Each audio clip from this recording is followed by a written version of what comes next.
Good morning. I am reading from the book The Badge and the Burden: Honoring America's Law Enforcement Heroes. This book is by Bennett Springwell. This book is available on Amazon. We are on chapter 6. Okay, this chapter is for the officers in law enforcement. When the uniform is a target. It wasn't always like this. There was a time when the sight of a badge brought a sense of safety. A time when waving at an officer was second nature, not an act of defiance or suspicion.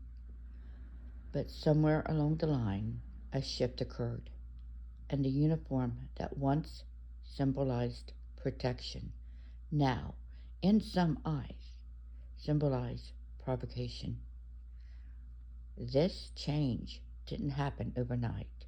It was born out of tragedy, amplified by media, and inflamed by political rhetoric. Suddenly, law enforcement officers weren't as individuals. They became symbols for everything someone loved or hated about the country. For officers like Sergeant Dana Ellis, this shift wasn't theoretical.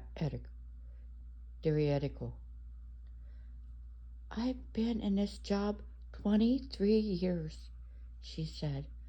"I used to feel pride when I walked into a grocery store in uniform. Now, I walk in and sometimes get stared at like I'm the enemy. Some of those stares turn into words. Some turn into confrontations.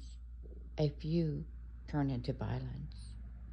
The reality is that officers are being ambushed, followed home, doxxed, and demonized, not for what they've done, but for what others in the uniform have been accused of, fairly or not, in an era where the actions of one are used to define the many.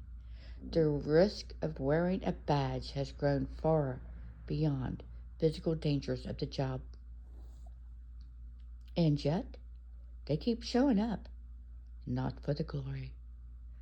There's little of that anymore, but for the people, for the quiet promise they made to protect and serve. This chapter honors those who wear the target anyway, who stand tall in their integrity, and who remind us that the uniform is not what we should fear, but what we should defend. The next video will be Chapter 7, Standing Between Justice and Politics. And this book is